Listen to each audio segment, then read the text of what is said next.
everyone. Welcome to the 90s podcast. Today, I'm in conversation with highly versatile and talented actor who made his mark across film, television, theater, and voice dubbing. Please welcome Joy Sengupta.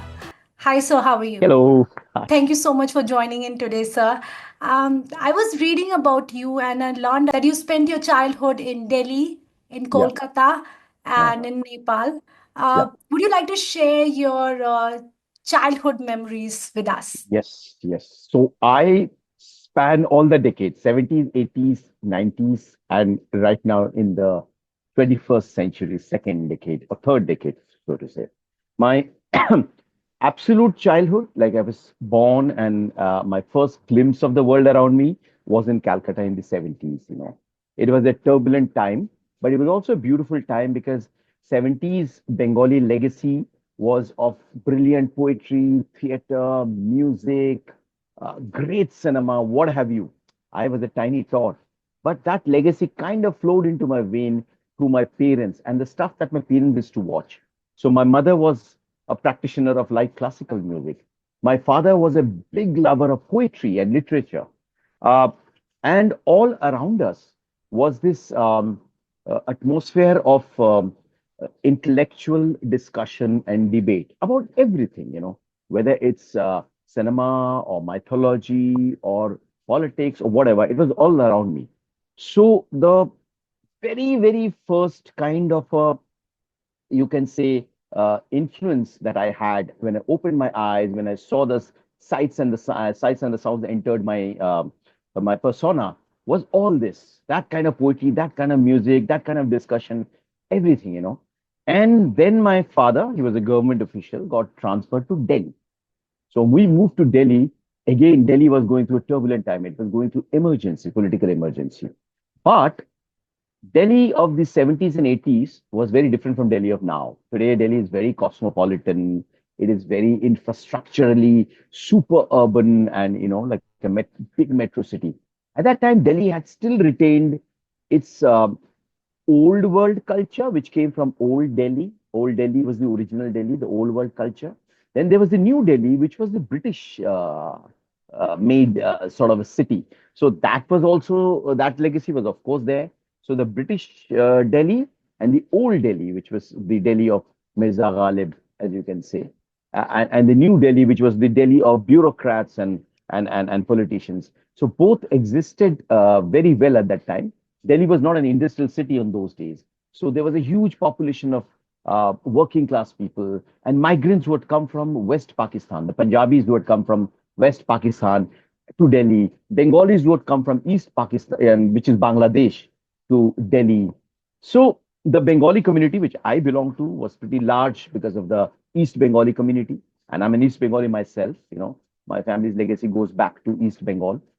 And the West Punjab people from Pakistan had also come and settled down there. So I suddenly, from a pure Bengali Renaissance cultural ethos, came into a sort of uh, a, a sort of a basket of a bouquet of culture, where the old Delhi Kabir's the Mirza Ghalib's influence came in there, where the British influence came in there, where the Punjabi ethos came in there, where the East Bengali strong ethos came in there, and the working class culture, which was Haryanvi. A lot of Haryanvis worked in Delhi as a working class. So I was in the middle of all this churning that was happening, and it was all going into my senses in Delhi. And then my father got transferred to Nepal, Kathmandu. So I moved there suddenly. And again, this was Kathmandu before democracy came to Kathmandu. Nepal was at that time a kingdom. So the king was Virendra Shah.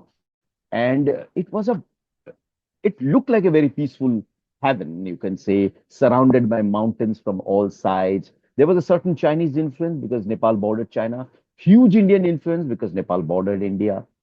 But all in all, Kathmandu was a very hilly, very sleepy, sort of a valleyish place where I, as a kid, walked and walked to my school, walked and walked to a library, walked and walked to a shop, exploring nature. Because whichever side you turned to, you saw nature around you. There were trees with low hanging fruits which you could pick. You could kick stones and daydream and it created a sort of a different kind of persona in me, a very peaceful, dreamy, imaginative joy, Sengupta.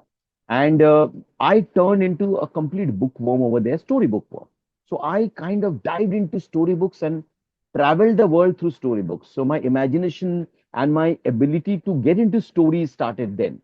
So later on, before I became a full-fledged actor, my storytelling ability or story making ability or being part of stories started because in Kathmandu, I was reading books for 12 to 13 hours a day. Even in class, when teachers were teaching, I was actually reading books I'd borrowed from the library. Stories from Scandinavia, stories from England, stories from France, you name it. In the night, when everyone was sleeping, I would be with my bedlight reading stories, lost in the world of storytellers, beautiful literature, and all the stuff. So that kind of triggered my imaginative part. And as far as acting is concerned, I started really young, right from I would say my upper KG. When I was in Calcutta, I was studying in school. In Calcutta, I studied till class one. Then I moved to Nepal. So I was a very shy boy, very, very, very, very shy boy, very introverted. I used to hide myself behind everybody, didn't want to show my face at all. I was that kind of reclusive boy. But when somebody in upper KG accidentally pulled me and got me into a nativity play, I was in a missionary school, so we used to do this plays around Christmas about nativity, about birth of Jesus. Pulled me into that. I kind of flowered. I suddenly became someone who could express himself physically, vocally, and inhabit a world which was not my own. So maybe that's why I was comfortable because it was not Joyce and Gupta's world. It was Jehovah's world or whoever else's world. So that was my first brush with acting, theater, stage at the age of 5, I would say, 4.5, 5. And then in Delhi also, I did a school play. But in Nepal, in Kathmandu, when I was in secondary school, where it really took off, I was into cultural activities with a vengeance. I was into reciting poetry, writing essays, doing plays. Many times I used to direct plays for my class, for my house competition and all. All the stories I used to read, I used to make plays out of them. And then I used to direct my friends in them. So when the annual play used to happen for our school, only seniors were supposed to participate. But I was so daring as far as culture is concerned. I used to pick up these plays and with another actor, just two actor plays, and I would direct it myself at the age of 10, 11, 12. I would direct them and do them and go and present them before our, the annual day in charge. And he used to get so impressed. He said, okay, we will put this up in the annual day program, which was not supposed to be, the secondary school students were not supposed to be putting up programs along with senior students. But my plays were performed there with the senior students. And I kind of became uh, known for being good in aspects related to storytelling. And then my father got transferred back to Delhi, and went to Delhi then. I did my annual plays in Delhi with my school. My class teacher told me, this is where you belong to. This is your strength. You should not neglect this. Be serious about this. So he put this in my head that this probably has a future in me. So when I went to college in Delhi, I had to choose a subject which I would study. Unfortunately, drama or theater was not part of the undergraduate course. So I chose literature because I thought literature was closest to my soul. I chose literature, which also involved studying drama, reading drama. And I went and with my friends formed the Dramatic Society in college and became so involved. We would get directors from National School of Drama to come and direct us, help us, train us, open our senses to uh, the theater not just being something where you act, but it is something where you communicate. So this whole aspect of being a person who has to understand issues and subjects and society and then communicate as an actor dawned into me in college. Before that, doing plays was going up on stage and just enjoying myself.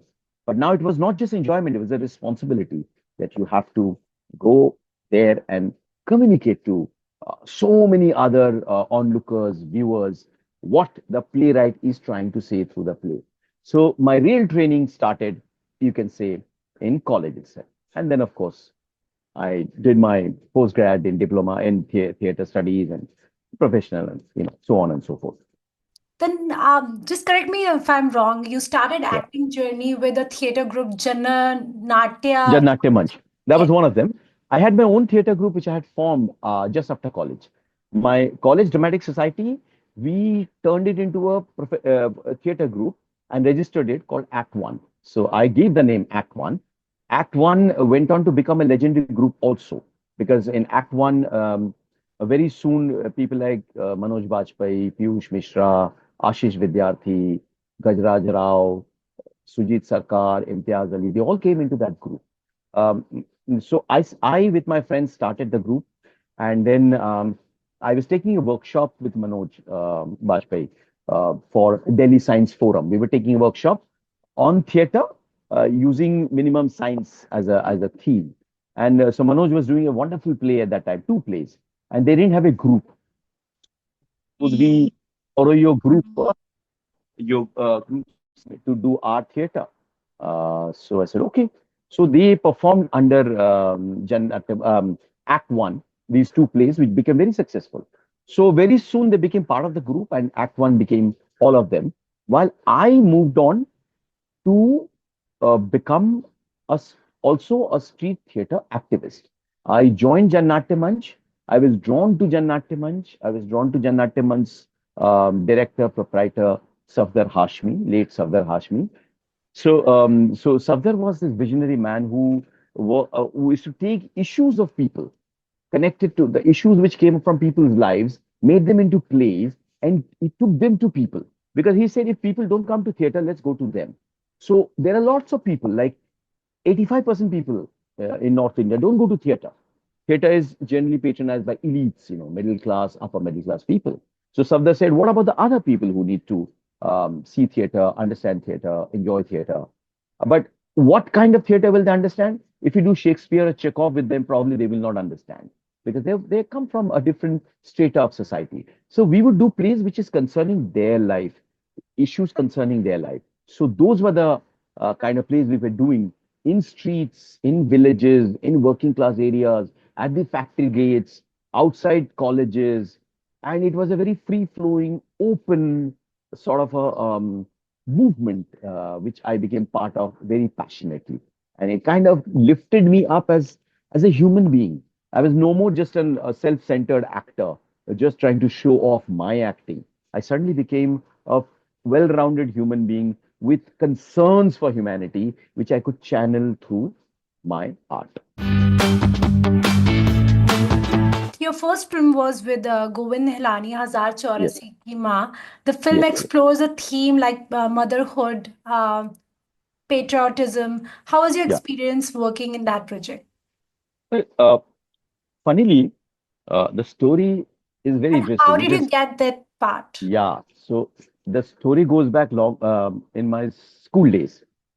In my school days in Delhi, um, at that time in India, there's a parallel cinema movement that was happening. It was serious cinema movement, a parallel cinema movement. Like there were mainstream commercial cinema, and there was another kind of cinema which was more realistic, which was more hard hitting, which was more truth revealing cinema, as you call it, was also happening.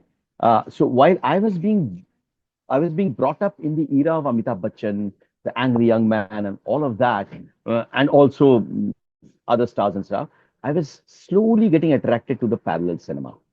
And one of the parallel cinema films which gave me sleepless night was Govind Nilani's first film called Akrosh, which I had seen in Delhi, in a hall in Pragati Maidan in Delhi.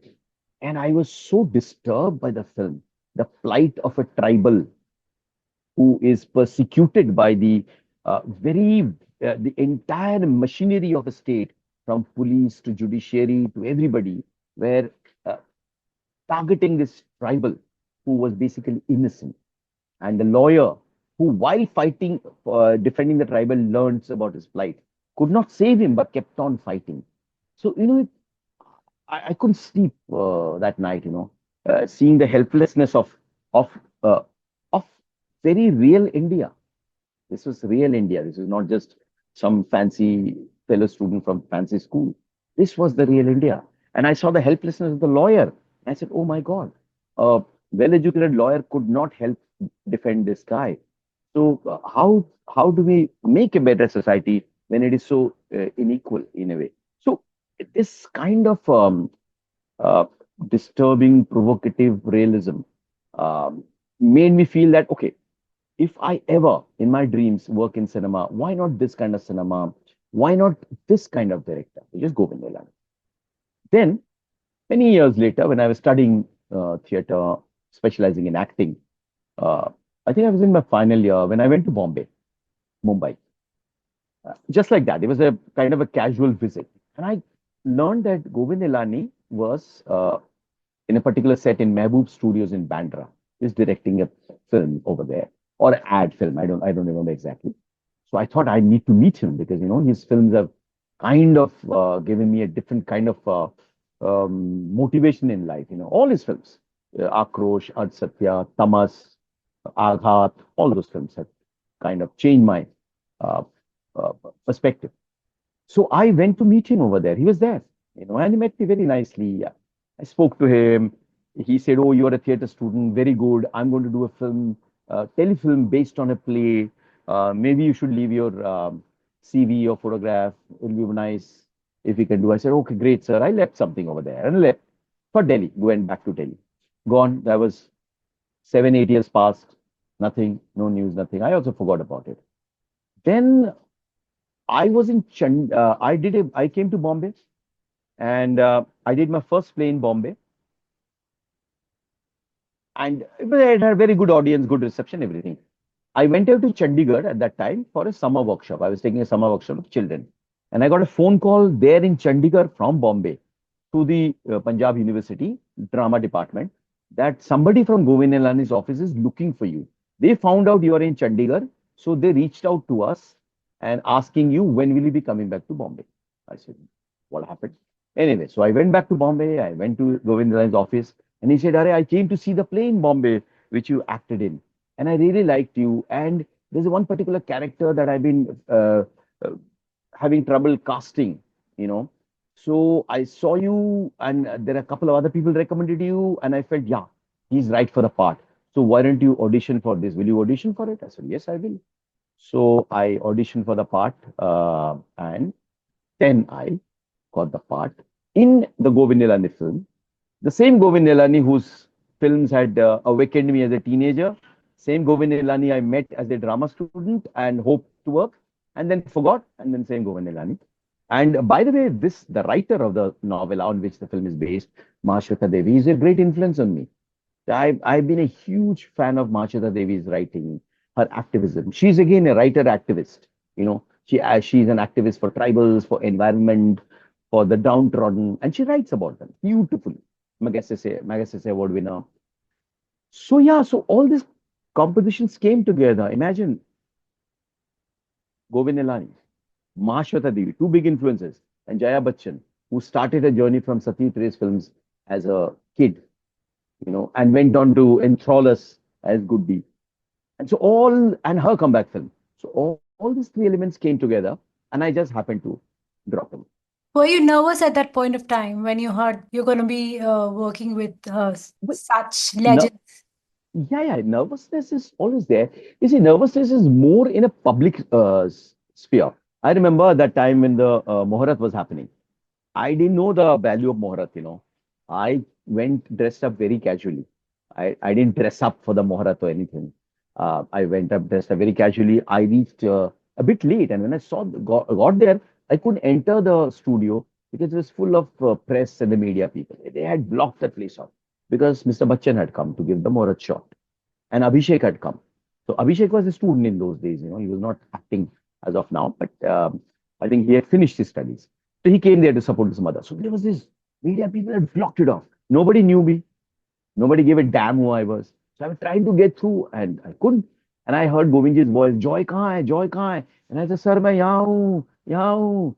So they said, "Arey, usko aane do." So I went and, stood there. Now, in that whole scenario, what was I? Nothing.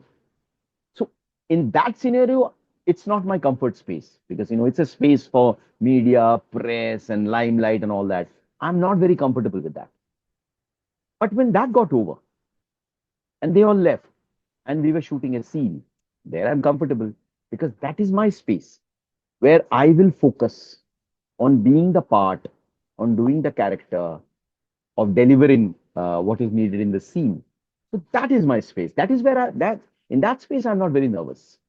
Of course, when you're working with a very senior person, very well-known person, sort of a guru of cinema, acting, whatever you call it, uh, you do look for validation from the other person. You so like I remember Govindji before the shot said, Jaya जी इसको थोड़ा encourage कीजिए. जया जी said पहले scene तो हो जाने दो, उसके बाद इसमें बात करेंगे. So it was the right thing. She didn't try to become pally with me before the shot. We did the shot. Then she connected with me. And it was a sort of a mother son kind of a chemistry uh, after that through the shoot. You played a variety of roles in Bengali films, Hindi films, and Yeah. television. Yeah. How do you choose your roles and what interests you most about the Uh, character you It's play? a very funny thing, I'm so funny. I guess you are always attracted to the ideas which are already within you. So if two films come to me, one film which is sort of a high profile, big money, lots of glamour, but no substance, either in the film or for my part. I'm just like a prop. And now one more film comes to me, no money, no budget, new director, young guy, idealistic dreamer, struggling to make a film, but wants to make a film which is vital and say something powerful and wants me to help him do that. I sort of get drawn to that. Instead of the money and the glamour and the setup, I'm naturally drawn to that. Now, I've tried to analyze this. Like, why can't I be like many other people, who choose a setup, who choose, a bada producer, bada paisa, big profile, limelight and all. I realize that it is somewhere hidden within me. I have always been that kind of person who wants his achievement to be connected to the work, not the outside personality. I never been comfortable being known as a person, being chased as a person, or being wanted as a person. No, I am more comfortable in being an artist who's appreciated for his art, for his ideas and views, but not so much because of his natural personality, which I don't have any. So the so much of the film industry is all about the persona, the image that you project, the one which the audience is attracted to, the one which people chase, the people highlight, people consume, and people use. I am not very comfortable in that. I'm very comfortable in real work, artistic work, creative work, imaginative work, where there is a certain challenge involved, where people are starting from minus. I love that push, where we can take it somewhere together. But the other place, which is comfortable and easy, I don't know. It's not normal. It's not good. I don't advise that to anybody. As a careerist, one should always choose what is, sometimes what is beneficial to you materially. Because I'm always choosing something which is not about the material, but about the art or the creativity. That is not a very good trait. So Bengali cinema tend to make more art house films, Yeah, and Hindi films are more commercial. And you have done yeah, both. You've done yeah, commercial cinema and you have done yeah, arty films. yeah. How did you navigate between the two? Uh, in commercial cinema or commercial projects, whether it was in television, whether it's OTT, whether it's uh, Hindi, this thing, I come as a performer. I perform. I'm a good performer. You give me an idea and tell me what can you show me. I will show you something as a performer. I will present to you something as a performer. You say I want more, I'll give you more. You say I want less, I'll give you less. In a film which is based on literature, which is subtle, which is nuanced, which is layered, which is intelligent, which has depth, there I am not just a performer. I am an interpreter of that world, interpreter of that artist, the writer who has written that, book, Sarat Chandra or Rabindranath Tagore, whoever has written that novel. I'm an interpreter of that. I am using all my faculties to understand and interpret and collaborate with the director to bring out all those beautiful nuances which are there in the book and which needs to be there in the film. So here I am more engaged in the artistic creation. There I'm more engaged in delivering a performance. I'm delivering a performance. So that's the balance that you create. There is a struggle here, and there is a struggle here also, but there is more confidence here. Your performance has to have confidence, whereas your creation will go through struggle and osmosis. Do you balance your work by doing both commercial and artistic films, where one helps financially and other brings you personal fulfillment? Absolutely, because I again, I'm also one of those persons who can get bored very easily if I have to keep repeating myself. That's the reason I left television. I was a very successful television actor once upon a time when television had a lot of sense and sensibility. Television was a better alternative to Hindi films in those days, in 90s. It's early 2000 when television suddenly went regressive. Became daily.